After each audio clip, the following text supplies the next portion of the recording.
Welcome and thank you for joining us this morning for our webinar on the evolving build-to-rent sector and how we really define that to consumers. This has been our most popular webinar to date. We've had over 360 people registering to join us this morning, which is fantastic. And I think this is really a testament to the growing level of interest in the build-to-rent sector as a whole. And I know Savills reported last year that there was over £4 billion of investment in the multifamily sector. I was just discussing with the panel this morning that I feel like it's every day that I go onto LinkedIn or build-to-rent news and there's a new alert about someone new entering the market or the sector, a new development that's been completed or is launching. And I think with that comes a lot of new entrants to the build-to-rent market who are looking at how they position themselves and their product within this evolving sector and how they position that to the consumer. Today also marks the launch of our annual build-to-rent report. So we always draw on insights from the thousands of resident reviews on HomeViews, and this enables us to share the resident perspective for those living in new build developments and build-to-rent at the moment. It's our fourth year bringing out our build-to-rent report, and we've invited a number of partners to add their voice and their data to our report this year, not least our headline partner, Rightmove, who perfectly complement our resident data with their insights on tenant demand. So this morning, I'm going to share a few highlights from the HomeViews 2023 Build-to-Rent report, which will be available to download at the end of the webinar. We've joined also by Tim from Rightmove, who will be sharing some of their data on tenant demand. But I think really the reason that you're all dialing in to join us today is to hear the discussion from the panel that we've pulled together this morning, which I'm very grateful for everyone to joining me today. But really, we wanted to discuss and define what the build-to-rent sector is meaning as it evolves and how do we define that to our consumers. So I'd actually like to invite them to introduce themselves. They'll do a much better job of doing that than me. So Tim, can I ask you to start and just give an introduction to yourself and your role at Rightmove? Thanks, Hannah. Yeah, so I'm Tim Bannister. I am the Director of Property Science Innovation at Rightmove. And Rightmove is the property portal, #1 property portal in the country. It's one of the top 15 business websites in the country. We have well over 1 billion minutes of people utilizing the site every month. And so my role as Director of Property Science Innovation is to take that data, people coming to look at, try and find their next home, and try and make sense of what it's telling us about the market, how people feel currently about their property search, where might they want to live, what kind of properties might they want to live in, and try and pull that data, pull that insight out to try and help us all make better decisions. Thank you, Tim.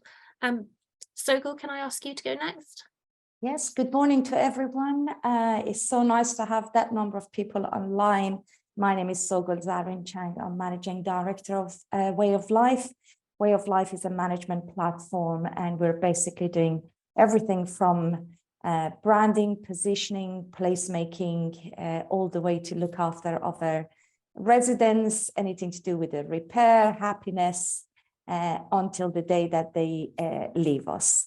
So we're currently managing over 1,000 apartments, and we are in the middle of launching 510 apartments in the next few months. We also launched our third-party management at the end of December, which means that we will be able to provide that service to others too. Thank you, Sogol. And Vicky? Yeah, hi everyone. I'm Vicky Hercombe, Marketing Director at Sigma Capital.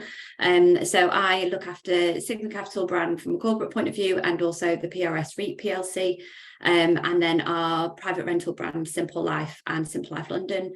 We've got about 5,000 properties currently in build to rent, and then we've got about another 3,000 underway. Just to point out that we kind of focus more, we do apartment schemes, we focus more on single family housing side of build to rent. So in my role, look after everything brand wise, essentially community building, as well as the reviews, customer satisfaction, etc. Wonderful. Thank you, Vicky. Well, I think everyone joining, will agree with me that I think hopefully between HomeViews covering what residents are saying, Tim looking at resident demand, and then Sogol and Vicky with two very, successful but very different products on the market. Hopefully we can have a good conversation today about what we're seeing in the sector and what we're seeing about how we should define build to rent for new consumers who may be looking to move into a build to rent development. So I'm delighted to be able to share some early insights from our 2023 Build to Rent report. This year, a huge thanks to our partners, in particular our headline partner, Rightmove, and our content partners, Loft, the UKA, CBRE, Yardi, and Parcel Pending. So actually, this is the largest data set of resident insights on the build to rent experience. We've been collecting resident reviews for 4 years now, and we have almost 11,000 build to rent resident reviews on HomeViews. In the past year, which sort of forms the focus of this year's report, there's just over 3,000 verified build to rent resident reviews. Our data now covers 363 rental-only communities. Of those, 68 are single-family housing. So at the point of our data cut that we did this report at the end of last year, there was about an 80% coverage for single-family housing. If you look at the BPF Savills data of completed rental-only developments, we're sitting at about 89% coverage, and that's 108 different operators in the UK. So a really complete set of data looking at what's happening within build to rent from the resident perspective. What we've done for the first time this year is look at definitions within rental only. It's a sector that's evolving, and within that we felt like we needed to start grouping our data. So we've looked at build to rent apartments as a specific group, single family housing, and we've also looked at institutionally owned and managed developments. So we've got some different benchmarks that we're able to start providing back to the industry on performance and what residents are saying about their lived experience. Now, overall, the message that we're seeing is that rental only has seen a drop in ratings. But the important takeout is it still remains the highest rated segment on HomeViews. So when we look at build to sell, whether that be owners, shared owners, private tenants, if we look at housing association, shared ownership, when we compare that to build to rent is still the highest scoring, even though we have seen a dip. And in the report, we explore some reasons around why we believe we're seeing that dip in the past year on our HomeViews data. We always like to shout out success stories. So there are 18 communities that scored above average in every category on HomeViews in 2022. It's nice for Sogol to see there are 3 from Way of Life, which we'll be delighted with. In the report, we also look at year on year, those developments, those communities that have actually maintained a high performance over 4 years. So that data is also available within the Build to Rent report this year. We're always asked about facilities. Tim's got some great data on facilities that he'll be sharing from Rightmove. We always look at the top 10 and the bottom 10 developments. We've actually done a big piece of work at HomeViews recently, collecting all the facilities across all the rental communities. And we've got a new product that we're going to talk a little bit about, which is HomeViews Pro. And all of those facilities are actually going to be available within our data dashboard for people to understand more about which facilities are actually driving success in developments. But what we can see from the top 10 is that they all offer, or they all advertise, they're pet friendly, they've got a gym, they have concierge, and they have events. And 9 of the top 10 offer 24-hour on-site management, communal lounges, bike storage, Wi-Fi, and an on-site maintenance team. Within our data, we've also looked at the way that the building's been designed. So was this purpose-built for build to rent? Was it PRS? Was it an office to resi conversion? Or is it single family housing? And we have the ability to actually compare the scores by that building type. Very interesting, look at actually success story for office to resi. We've got a case study in the report showcasing the insights that we've seen for office to resi. But what it really comes down to is that well-designed and well thought out buildings, when they've got a great management team, actually, we see incredibly high satisfaction rates. And it's not just actually down to sort of the initial design concept for that building. So office to resi is a real success story for us on HomeViews. So this is going back to those subgroups that I talked about at the start and comparing the build to rent apartments, single family housing, and institutionally owned and managed developments. And what we see, which many may expect, is that build to rent apartments are leading the way in resident satisfaction. They score highest across the subgroups. They're often very amenitized, but they are performing particularly well. And we always like to look at a comparison to what's happening within the rental market in build to sell. And we have compared build to rent apartments versus the build to sell apartment tenant ratings. And again, for the third year in a row, build to rent apartment tenant ratings have outperformed tenant ratings in comparable build to sell apartments. So whilst there's been some drops across the performance for rental only and for build to rent apartments, as you can see from the previous years, it's still way outperforming the tenant experience in a comparable build to sell apartment in city centre locations in the main. So I mentioned briefly HomeViews Pro. This is something that you'll see within the report that we talk about, and it's a new product that we're actually launching on HomeViews, giving access to 36,000 resident reviews, covering 89% of the build-to-rent market. Alongside access to this dashboard comes content packages where you get our extended insights and extended reporting. But the build-to-rent market, we've got 89% coverage, there's a huge amount of detail in our dashboard, and it enables you as a user, whatever sector that you're within the property industry, to look at benchmarks, look at performance, filter by location, company, building and resident type, search resident sentiment, and compare across all those kind of insights like facilities. So you can really start to create some of your own unique data and research points within HomeViews Pro. So if it's something that you're interested in, please do click on the link in the report to find out more about our launch, which will be happening soon. So I'm delighted to pass over to Tim from Rightmove, who's going to share with us some really exciting insights about what can tenant behaviour on Rightmove tell us about build to rent. So Tim, over to you. Great, thanks very much, Hannah. It's a real pleasure to be giving you a taster of some of the data that we've got at Rightmove about the rental market and particularly around the build to rent, or built for renters, as we call it, within that. So I'm going to run through a couple of the charts that we've got that are in the report right now and give you a taste of what's there. Please do get in contact if there's anything here that piques interest. So first, I suppose the first main point to take from this is that in demand, so interest in the build to rent sector has been increasing rapidly.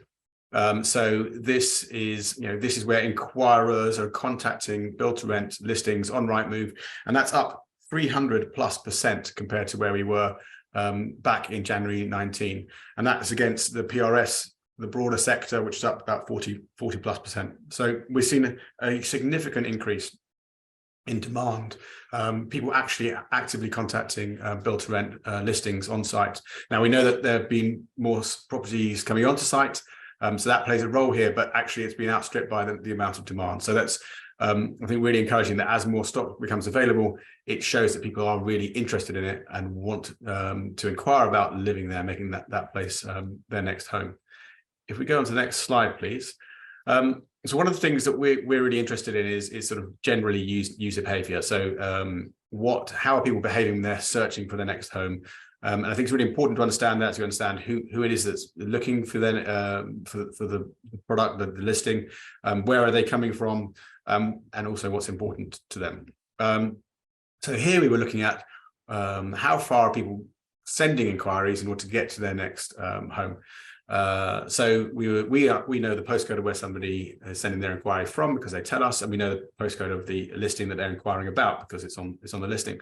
So we sort of aggregate that information, try and pull insights out from that. So what we're seeing here is that we were looking at over 50 kilometers. So what are those big moves? Are people sending inquiries for rental properties across large distances? And what we found is that in the PRS sector, it's about it was about 10% back in January 19. You can see it's quite seasonal here, so it does ramp up towards the probably some student activity here or people moving before schools.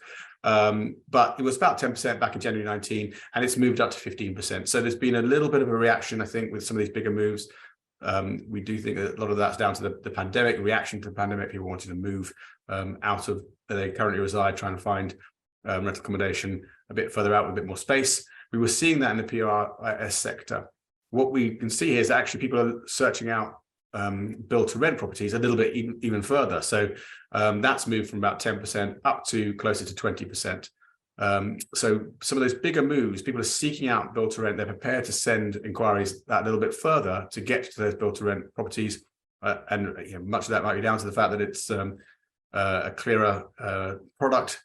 People can compare product across different areas. They understand the brands involved as well, so they understand what they're getting. So they're prepared to send those inquiries a little bit further to get that that listing and that tenant experience, which they're finding out about, and people are being very positive about.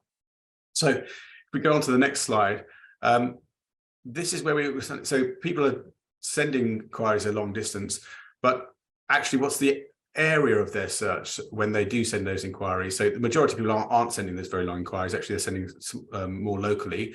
But what does local mean? And again, we've seen some changes over the last few years from the pandemic, but we've also seen differences between the build-to-rent sector and the PRS sector.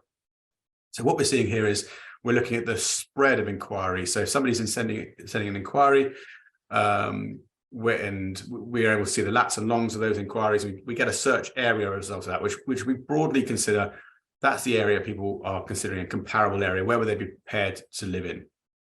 So we've seen an increase in that top line, which is the PRS line, that moved from 60 kilometers squared as a search area up to 120. And I think we've seen that people are prepared to move to lots of different, they're comparing different areas, they're searching, they're trying to find the next property. It's difficult, there's not much stock, there's lots of people looking, so they're looking a bit further. They're also reacting to affordability concerns and so on in the rental sector at the moment. But what I think is really interesting is actually once they've decided that they want a build-to-rent property, their search area is much tighter. So they are, we've seen it increase slightly from 20 up to just north of 40 kilometers squared, but it's still a lot tighter than PRS. So people who are interested in BTR are a little bit tighter, a little bit more discerning in terms of their areas they're wanting to live in, compared to the broader PRS sector, which I think is really interesting when you think about who's looking, where they might be looking, where they might be comparing to your particular properties if you're running a build-to-rent site. If we go to the next slide, one of the things that we look at this is a key driver of price and the speed of let is supply versus demand. And here we're looking at the overall supply of the build-to-rent market and how it fit, particularly on 0, 1 and 2 bedrooms. We can look across all sorts of different categories, but here 0, 1 and 2 bedrooms, and what's the proportion of supply look like? And you can see that supply is the most supply in the BTR sector is in that 2-bedroom category, and then about 40% in ones and 15% in studio apartments.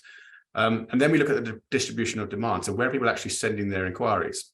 And what you can see is that the majority of inquiries actually happen on 1-bedroom properties, and then it's 2, and then it's 0. So there's a bit of a mismatch here. It's not far off, but it's a bit of a mismatch.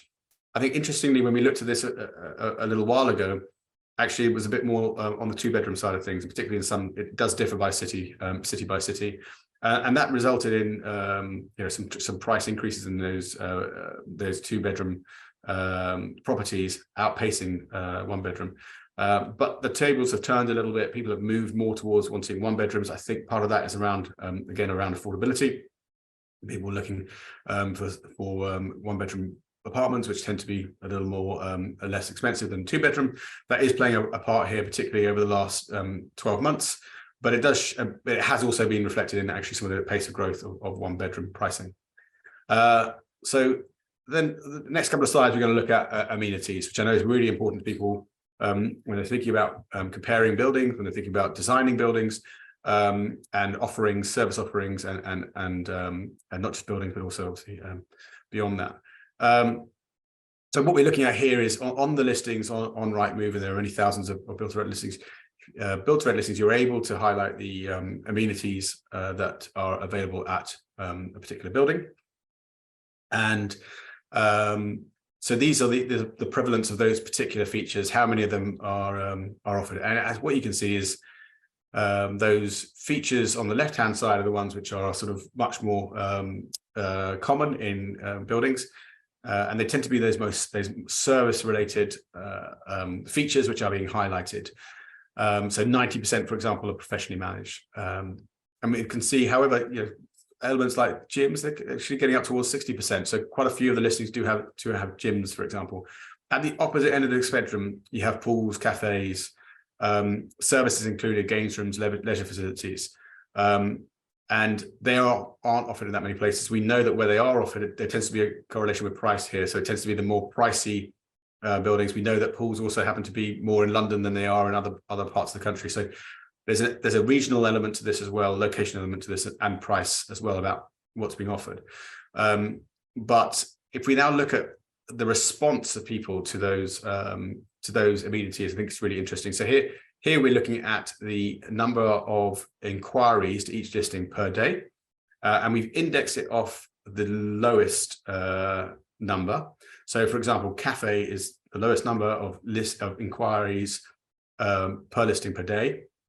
So we've got the population of all listings that contain the word or have listed as and highlighted a cafe, and how many listings, how many emails per inquiry. Sorry, how many emails or inquiries per listing per day do we get for that? And then everything else is indexed off that. So again, I think it's interesting. There's quite a variance here.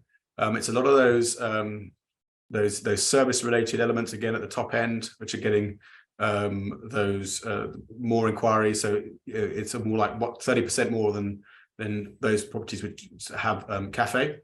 There is again a price element here.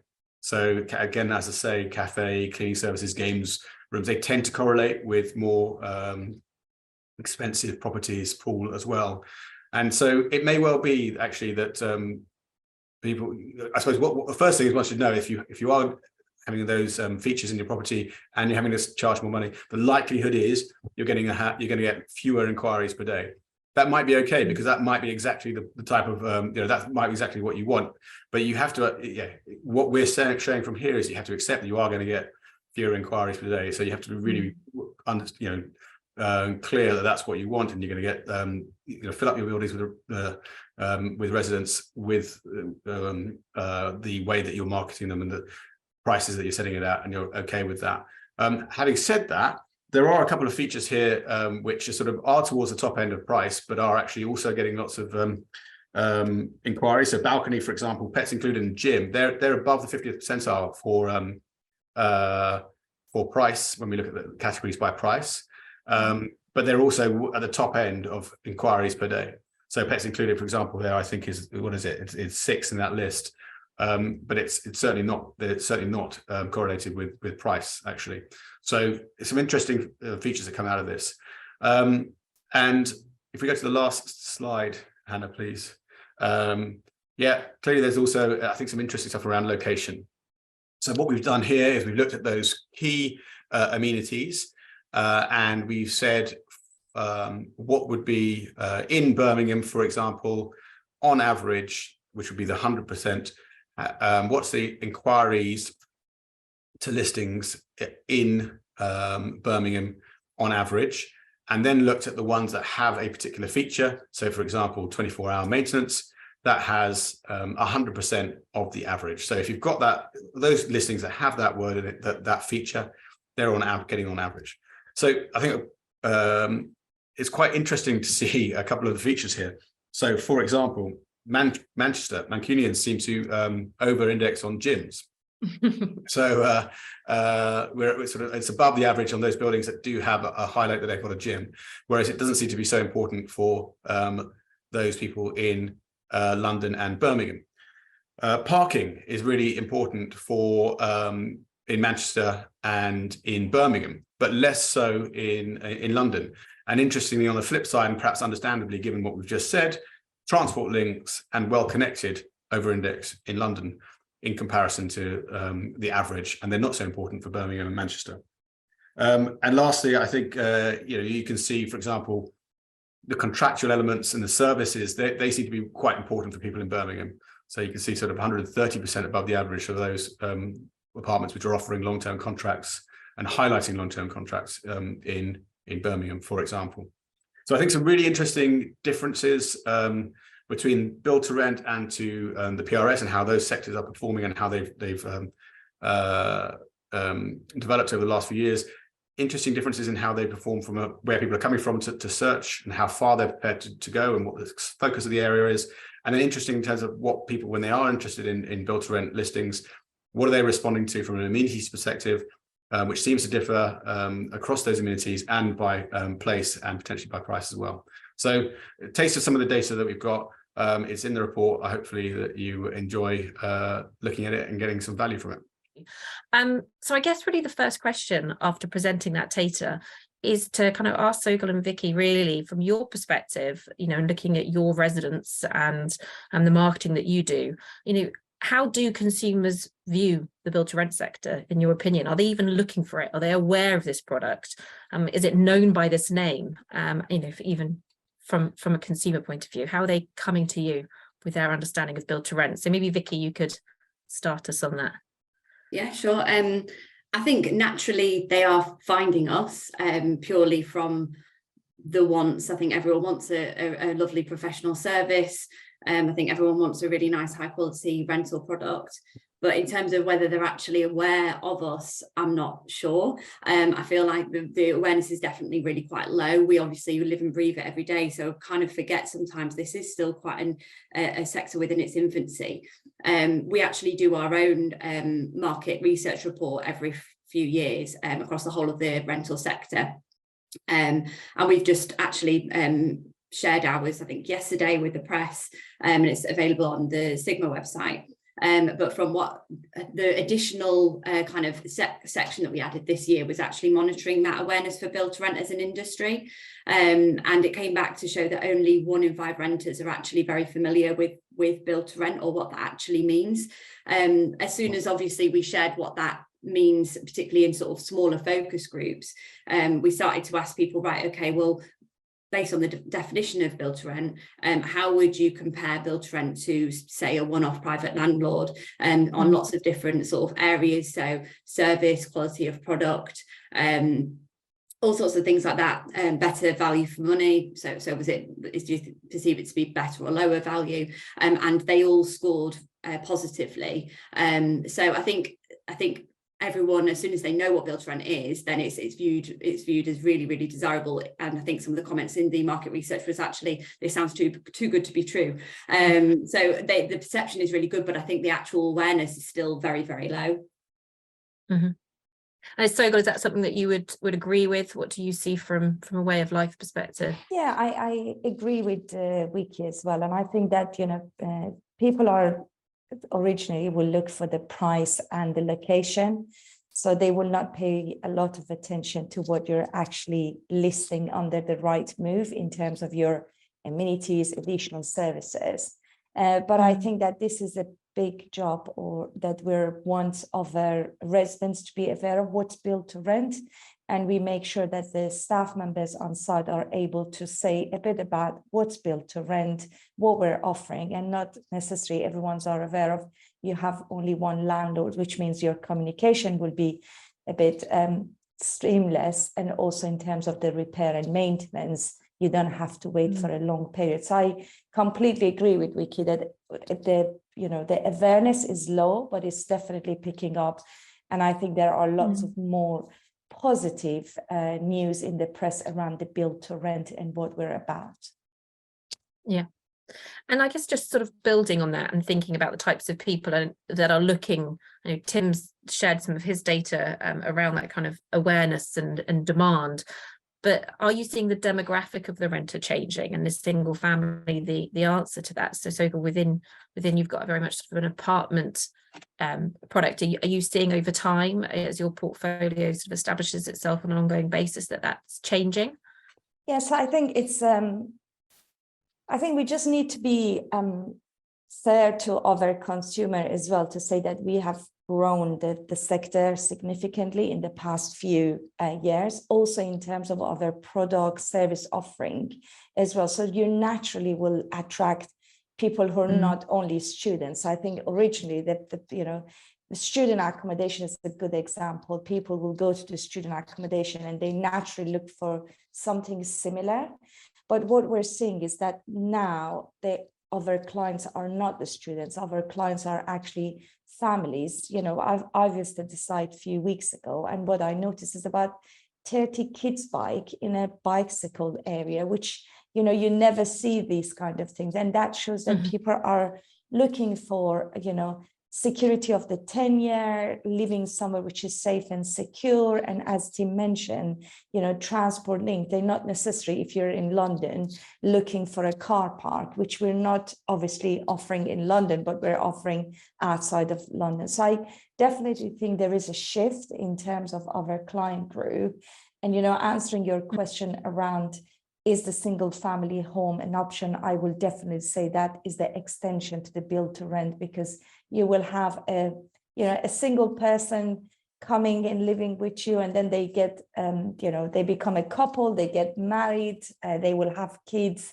And because they know about the product, that would be the natural move for them. So I think it's a great extension to what we're offering on their apartments or build to rent. So you can have some you know, space, not necessarily amenity space, but you will have the service. Yeah, we saw in the demographics that we collect demographic data on everyone that writes a review on HomeViews, and we saw a slightly older demographic, which is partly made up because of an increase of single family housing now on the market. So we can see that in the resident review data, and actually it's great because we can filter by all that. So actually even within HomeViews Pro, you can actually filter and look at how sentiment changes and actually how scores change depending on the age of the resident and actually what matters to them. So Vicky, is that something that you're seeing within your portfolio around sort of differing ages and different needs from those residents? I'd say for a single family housing side, actually it's remained quite stable. So roughly about 50% of our residents are families, with the other 50% made up of sort of everyone else, from sort of young couples moving into their first home together, kind of early retirees. We also seem to see quite a lot of divorcees as well, of people that are obviously suddenly on the one income and they don't want to feel they're going backwards. They still want a nice quality house. So from that point of view, actually it stayed quite stable. Particularly through COVID, we had huge demand. We definitely had, I think we can only really think that was because of the extra space, the extra room for kind of offices. Everyone obviously wanted garden space and outdoor space.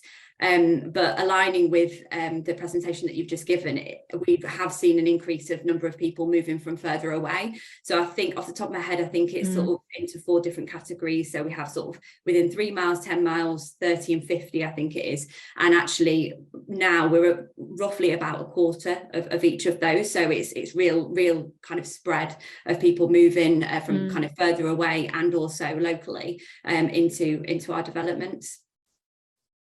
And I think I agree with you, Vicky, in terms of, you know, the clients that we see.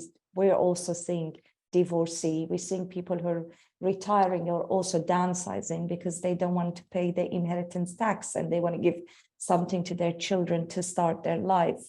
And they think that, you know, rental product is the nice place for them to carry on with their, you know, normal day-to-day. And also having the service that they were not able to get when they were living in homes.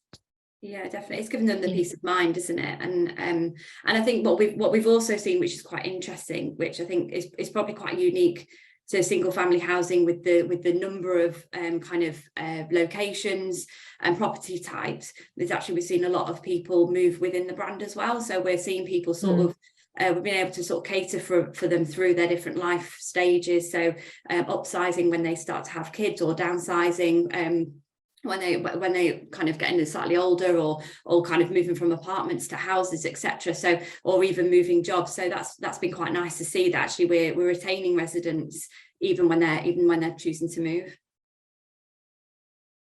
Yeah, absolutely. I think this is so critical because, Tim, it goes back to your data, and it'd be great to hear from you just in terms of what people are searching and looking for. Because if, you know, I think for a lot of the people who've joined the call today, they may well be people that are thinking about who their target audience are for launching, and actually from everything that you kind of consider, whether that be your facilities, whether that be the design or the furnishing for a building, you're thinking about your target audience. And what do you see on Rightmove?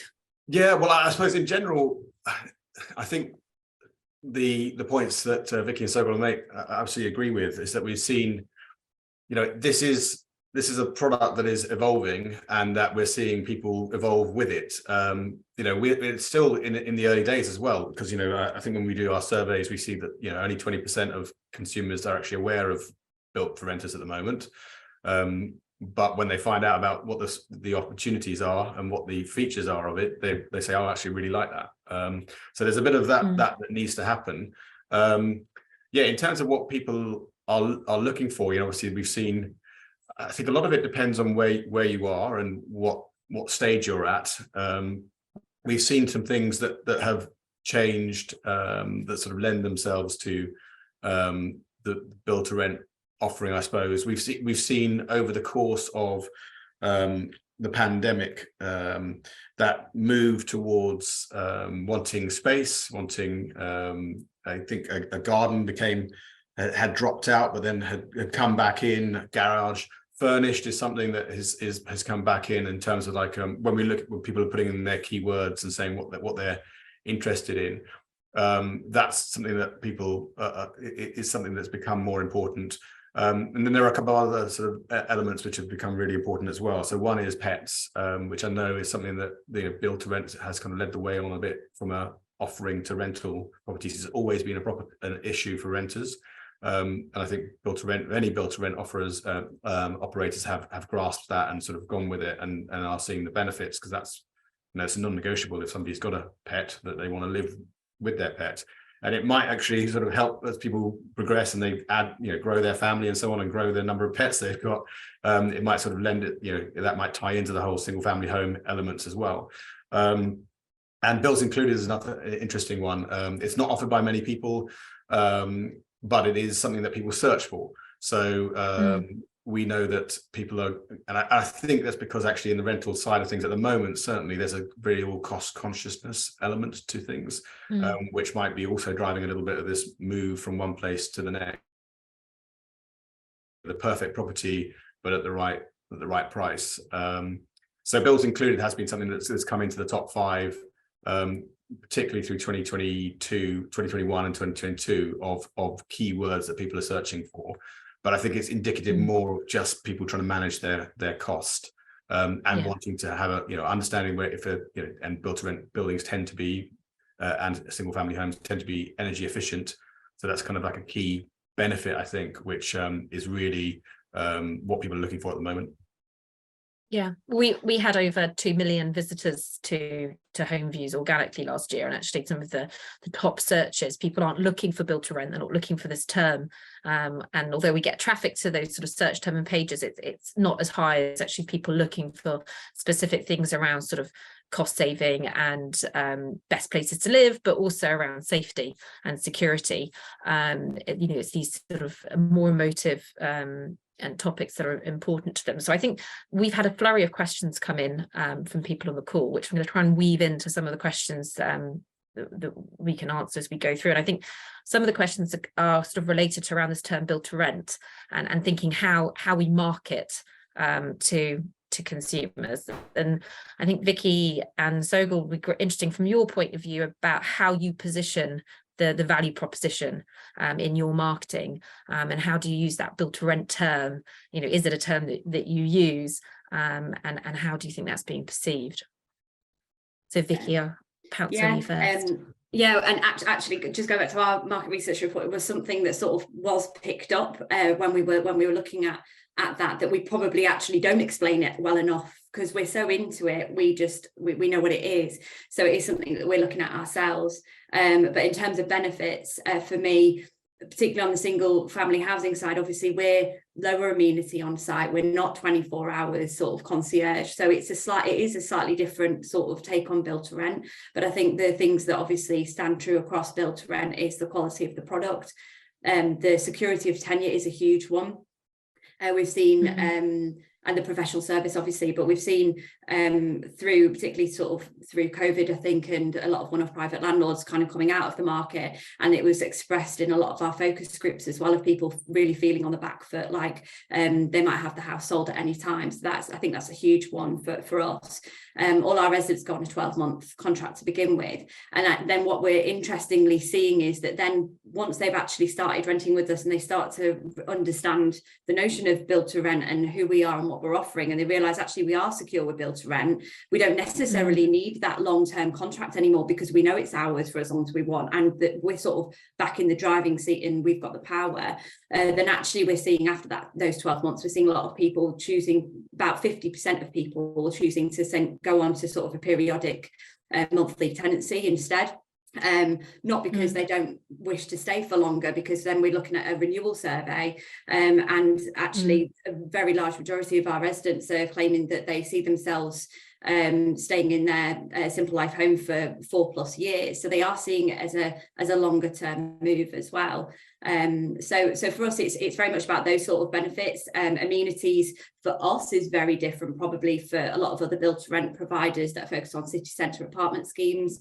Amenity for us is more about the local amenities that are available in the area, and again, it's about, for us, putting it back in the court of the resident, and they can choose therefore what gym they want to go to, or what kind of added amenity they want within the local area, in order to also keep the rent kind of feasible for that local area as well.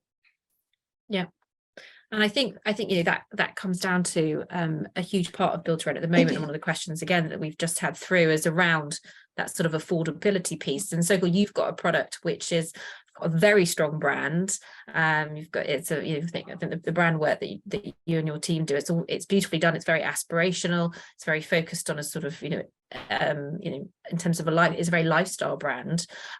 What do you feel resonates most with what are people valuing about way of life from a kind of when you're promoting and advertising your product to build to rent?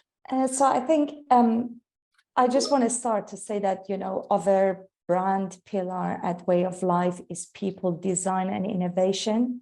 So we are a true believer that you need to have the right people managing your assets and being passionate about it. And if you look at the other products, and it's all about the home. We're not talking about the transaction. We're talking about the experience, and people wants to, have that trust in your brand, that these are the people who know how to look after me, not only to run the events, but also to look after the building safety aspect of it.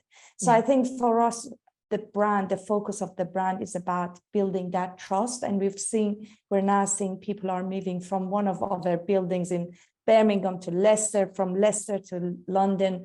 And, you'd normally do that if you trust your landlord is looking after you as well.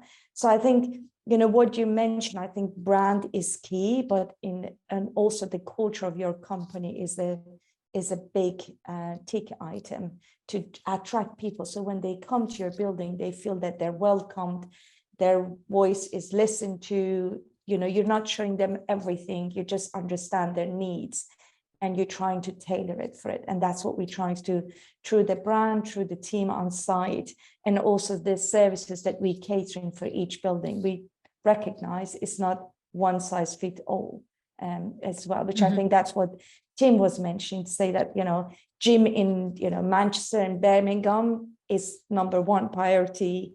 But, if you look at London, not so much. And I think because we have the portfolio in different sites in Leicester, Birmingham, and London and Kent, we try to understand what's happening around us and promote that. It's not all about Way of Life. It's all about the local businesses and the sense of community too. So same as Vicky, people will start with us on a 12 months tenancy, but we have some of our residents staying with us for almost 8 years. So that should tell a good story as well.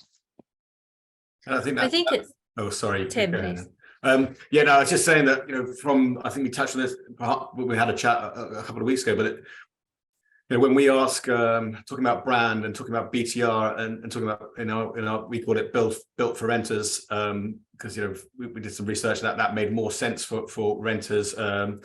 understanding that there's this thing which is delivering a very different experience to traditional PRS. You know, when we ask people, when we survey people about why they want to buy a property, for me, it's quite interesting that one of the main reasons they want to buy is because they don't want to rent. So it's not, it's like it's a push rather than a pull. And I think, you know, that the build to rent sector, built for renters, has an opportunity to be a pull, you know, as in, I really love renting. It's actually got loads of things that are beneficial to me.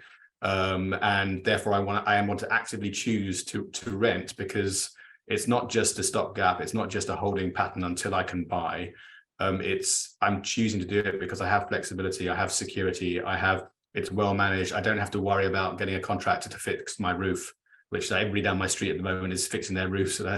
And it's difficult to get hold of a roofer, for example.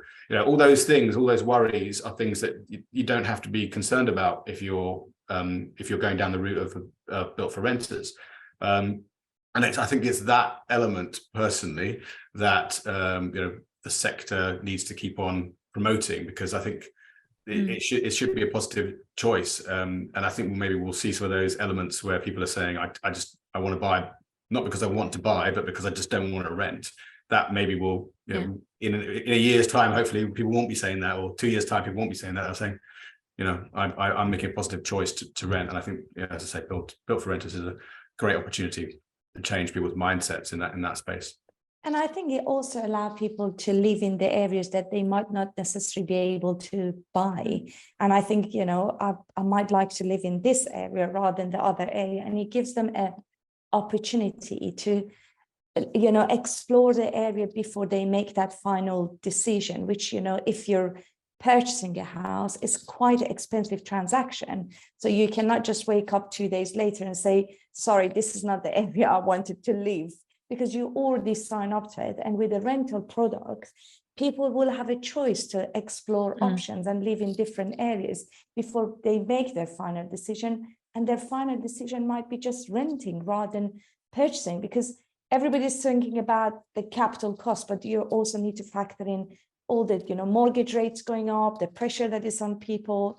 On top of that, you know, not having the right EPC rating, your cost of living, stamp duty, all of those things. If you add them up, I will say that the rental product is not for people who just think that, well, if I cannot buy, I will just rent because I have no other choice. I think at the beginning, Hannah, I think you and I had this conversation that actually the press and the media didn't do us any justice, because they were all talking about squeezed middle and they have no choice. And, you know, you definitely don't want to be in that category if that's how they prescribe it. Yeah. Do you feel like the press has been a little bit unfair to build to rent as a sector? Is it sort of not necessarily demonstrating the benefits of what this sector is offering in terms of choice? I think it has been, and I think we've still got a long way, because to make sure that this is a tenure of choice rather than I'm stuck and I have nowhere else to go. But they definitely now promoting a build to rent. Either you look at through the build to rent news or you open a metro, there are more positive stories coming up, but we've still got a long way to go. And I think all of us as an operator, owners, investors needs to promote that sector, but on a positive note, and what we're actually offering rather than what we're not offering. Yeah. And should you just sort of, I guess, building on that with Vicky as well, like, do you think that we should be more kind of direct about the sort of challenge against home ownership, and why build to rent as a sector is really kind of the alternative to that? Because I think traditionally it's been about other PRS rather than ownership. Yeah. I think there'll always be, obviously, people that want to purchase, and in our own research, we're very well aware that there is still a very high proportion of people that seems to be the end goal still. But I think what we're doing is as Sogol said, really just upping sort of the expectations for the rental market, and setting that standard as well. I think there's been many stories, isn't there, throughout press. I mean, you see it all the time. There's all the negative for the rental market overall, road landlords, etc. on TV, but then there's location for purchasing. So there is a bit of a complete split between how it's represented as a whole. But I think what we're doing in Build to Rent is really trying to set that standard. And what I find really interesting, which I suppose is obvious, but I never really thought about it until we started doing this market research, is the grey, what we call the grey areas of renting, because it is just a massive grey area. There isn't really a standard, so everyone's rental journey is very different, and everyone's rental experience seems to be very different depending on who they're renting from. So there's no specific standard. So I think what we're trying to do as a build to rent industry as well is raise that standard and actually bring the decision of who you're renting from and your landlord as part of that decision making process when you're searching on things like Rightmove, and HomeViews is really helping with that as well. Because I suppose if you think about any other service, like, I don't know, you've got your phone provider, your Wi-Fi, etc. You're always, you look at the provider as part of that decision-making process. And what's happened historically with rental, you don't really do that. You look on Rightmove for your property type and the location. And it's not until you've actually signed a contract and you're living in that house that you start to learn, what sort of service am I going to get from this landlord? How reactive are they going to be to repairs? All that sort of thing. How professional is the service going to be? So it's sort of bringing that, it's helping to bring that kind of to the forefront of their decision-making process. And I think absolutely. I think, Hannah, in terms of, talking about the build to rent and educating of our audience, we're doing two things. First, they make a conscious decision where they want to live. We're not saying that the build to rent is for everyone, but on the back of that, we're also pushing the PRS standard up, so the individual landlord will know that they have a competition against them. Therefore, they will try to provide a better service. So I think for us, is like we're doing two things at the same time, even if we're not noticing it, because if somebody's coming to look at the build to rent and look at the PRS, they will automatically ask some of the questions that we answered during their viewing. So say, how long will it take until you come back and sort out my boiler? What kind of a communication you've got, which I think is a very positive, attitudes towards, grown-up sector. Absolutely. I think what we try and do on HomeViews is exactly that, just demonstrate that consistency over time. You were talking about it earlier, weren't we, Sogo, about being able to show performance to the consumer, but I think also within our data and to investors. I think some of the questions that have been coming through have been asking about what amenities should we be putting into our buildings, and that's kind of some of the questions we're trying to answer on HomeViews and with HomeViews Pro, is that you can actually see all the facilities that high performing developments are actually offering, so we can really start to answer those questions for you about actually what are the high performing developments offering their residents that are really resonating. Tim, I'm not going to be forgiven by people on the call unless I put you on the spot and ask you a bit more about build to renters before we we finish off the call today. And what more might Rightmove be able to do to promote the sector? And is there an opportunity for Rightmove to sort of increase the ability to search and filter on the site by the sector specifically? Yeah, well, I suppose Rightmove is really committed to the sector. I'm sure Nick Robertson, which some people may know, is probably listening in at the moment and saying the same thing, shouting at the screen, saying how positive he is and how much they're pushing. So there's loads of stuff that's been going on. So we listened, we produced the Built for Renters listing on Rightmove, which enables people to talk about these amenities, which is why we can do all this, the analysis of the data actually.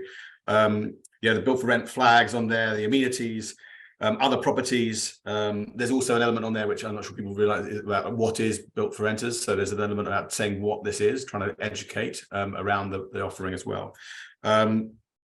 We've also done recently, I suppose, the update around native search, so you can capture or get in front of people, because we've seen that people are moving from those bigger moves. So that was sort of the next thing, that bringing people in from one area to another, so they were aware that there is this offering in a slightly different place than maybe they first thought, but actually it'd be a great place for them to live. So we've done that.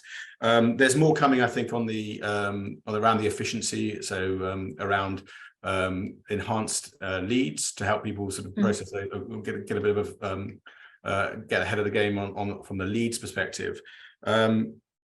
And there's loads of promotion around blog posts and PR and also working with you guys, I suppose, on things like this.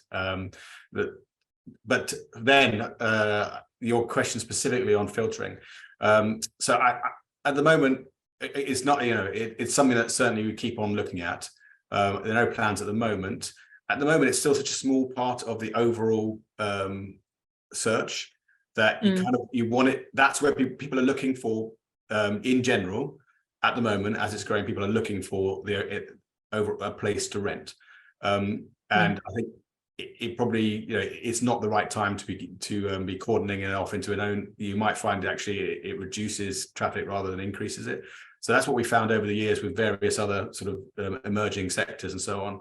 So I think the right thing at the moment is to maintain it where it is, but give it more, highlight it more in the way that we've been working to highlight it. But that's definitely not to say that in the future, if it is 20-30% of the market where there may be those kind of filtering options. But I think we have to just watch this space and see how things develop. But we're definitely watching it very, very closely and trying to make sure that we help support the growth of the sector. Because as hopefully you can tell, I'm personally a big buyer of the sector. Thank you, Tim. We're run out of time, and we've had lots of questions. I think we've actually answered quite a lot of them, and actually our report does answer a lot of them as well, which is fantastic. And also HomeViews Pro. I was just going to put up on the screen just a QR code so people who are interested. The report is now available to download. But I guess Vicky and Sogol, just as a final kind of message from yourselves and really asking the audience who are dialed in, what do you think that they should be considering and doing to themselves promote a consistent message of what build to rent is to consumers as this sector evolves? So Vicky. Yeah. I think we've got a real challenge actually, because particularly from a marketing perspective, I would love to plough lots and lots of money into brand awareness, but I suppose from a business perspective, we are, the demand, we're in a luxury position at the moment where the demand for build to rent is so strong, and you are obviously not a can of Coke, you are limited by sort of your locations and the supply, so there isn't a massive need, but I do think for us all to be starting to do more brand awareness work across the industry, I think would really help. And working collaboratively together to try and sort of raise that, and kind of, and I think as long as we're staying true to what we're trying to do and we're raising that standard and we're delivering that service, don't underestimate the word of mouth. It's consistently in our top 3 for lead drivers onto our own website. So I think that's key really. If we continue doing what we do and we do it well, then the word will spread. Thank you. And Sogol? I completely agree with Vicky, but if I have to add something, is just raise the standard of our product and services, and definitely recruit people who are passionate about what they're doing, because they will be the one who can make a difference. And give that, the residents then will become your brand, and they become the ambassador of your brands to promote you and talk to their friends around the build to rent product and their experience. Brilliant. Thank you. Well, a huge thank you, Vicky, Sogol and Tim, for your time today, and for everyone who's dialed in to the webinar. The report is now available to download. It does answer, I think, most of the other outstanding questions that have come through today, but we will probably follow up with a bit of a blog. We might ask some of the panelists just to answer anything that we haven't had time to address. And within the report, there is more information about HomeViews Pro and actually some additional research and data that's now available through HomeViews to the wider property industry. But if you have any questions, please do reach out and get in touch with either myself or Rory at HomeViews, as we'd be delighted to share more information. But thank you and have a lovely rest of your day.